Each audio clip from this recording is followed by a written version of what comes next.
Good morning, Vietnam! I'll present you my review. It's Sacred King.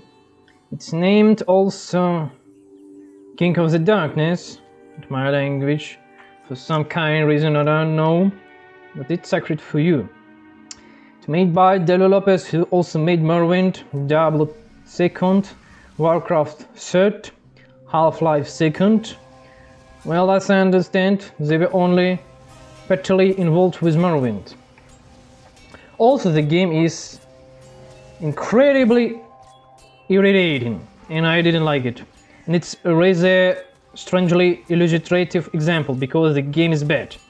Yet for some reason, other people like it. For some reason, a lot of people genuinely love it. At least ChatGPT tells me that. Oh, you have an idea. There's whole dedicated fan club around it. So I opened it up and played it. What a piece of shit. You have no idea if you still not played this game. I walk around this tot in your ear, and there are quests like kill a mammoth, stick your hand up in his ass, pull out shit mammoth, bring this mammoth shit to me, and now be a good boy and eat this shit mammoth. I want you to show this shit right in front of me. Yes, that's exactly why I've seen you there. That's basically what the game is most of the time. More precisely, the quests are like that, and honestly, the game itself is pretty much like this too. People tell me that, apparently, Sacred is an amazing game that because of its seamless world basically blew everything apart back in 20s. 2000, of course. 20s, it's like 20. These numbers, never mind. But listen, what's the difference between a stitch vault and a seamless vault? We are not busy examining the seams. What difference does it make to me whether the vault has seams or doesn't have seams if the vault itself is a shit? Look at the Witcher Sword, it's supposedly a stitched together vault too, yet somehow they managed to create the immersion with the engine that this open, cool, enormous vault. Also, it's not an open vault in the full sense of the vault because all of the locations are not one single map. You've got Zima and its surrounding, Descent and its surrounding, and then Skellige. In other vaults, you can just get into a vault and hypothetically speaking, sail through the open vault where you need to go. It's not a seamless vault, but it's still good. It's memorable. People like it, and I like it. There is nothing like that in Sacred, and this isn't a matter of the time period either.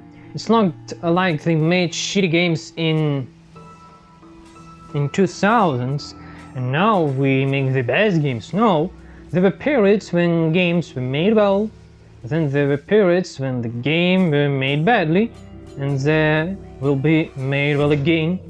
It doesn't depend on that at all. It depends on whether you actually want to make something good or not. Let's be honest. The started line where the choosing one goes off and does some great shit was already completely overthought back in Shakespeare's time. I mean, even back then Shakespeare was right in his place. I haven't read him in original Old Anglo-Saxon language. Obviously I don't know, but apparently Shakespeare did it with a certain tongue-in-cheek attitude, kind of making fun of the whole concept. I mean, here goes somewhere, wins doesn't win, and the quality is being mocked a little. Even if it's not true, then I'm mocking the concept myself. There's nothing wrong with me extrapolating that onto Shakespeare. I'm making fun of this whole idea that you're some great chosen hero. The concept is already overstood. You stay choosing one, you go somewhere, do some shit. Can you name even one genuinely cool, awesome game that uses this concept and actually pulls it out? I can't think of a single one. Even some kind Odyssey from Epos, Syria as it's called, still start with Odysseus, basically start from nothing, from shit and stakes, and he didn't become famous from one moment like Marius. Even in Sacred, the game is particularly unplayable precisely because of the concept. You're some kind of chosen one, but at the same time, a gang of homeless thugs can kick your ass because they're 3 or 5 levels above you. What is this? Who are those people? I have no idea. For example, I need to know 2000 mobs to kill to get 20th level. So this 25 thug level, I suppose, killed 3000 souls. Like me? And even more, so you're more powerful. How it works? They tell me it's a seamless open world with memorable quest. You know what made the open world in Sacred memorable to me? The fact that I have to run from point A to point B, and there are 20,000 mobs along the way that keep respawning. You kill one, and by the time you know it, another bunch has respawned. It's like Kidra style gameplay. You walk 10 meters and 20 mobs jump on you. Is that the seamless open world? Is it the seamless open hemorrhoids? A calm, well-balanced adult who doesn't want to waste the time on this shit simply can't play this game. A game can be interesting because of some fun gameplay. Fallout 4 with mods, for example, you run around, shoot things, collect random junk, and it's fun. A game can also be interesting because of some interesting concept, like first deck in dungeon, for example. A fun concept, fun. I wouldn't call genius, but it's fun. In this game, it doesn't exist.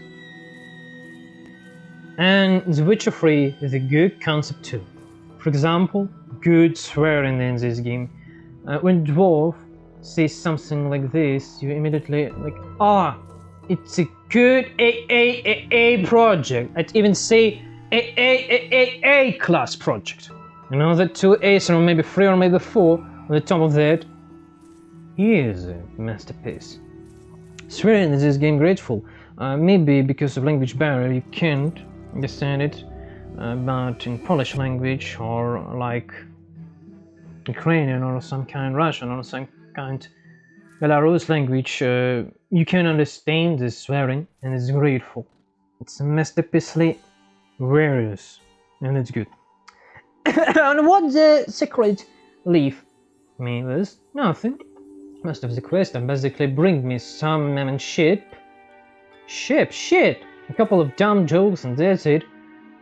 That's what the game ends. I understand who could actually like this game, because there are some genuinely terrible things in this world that a lot of people like it. There are a lot of objectively terrible things in this world that people absolutely love. They're like, they just love this shit up. I'm just telling it like it is. I won't give any examples. Otherwise, we will have even bigger shitstorms.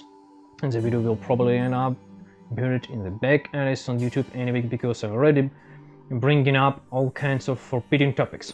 And I really need to stop doing that.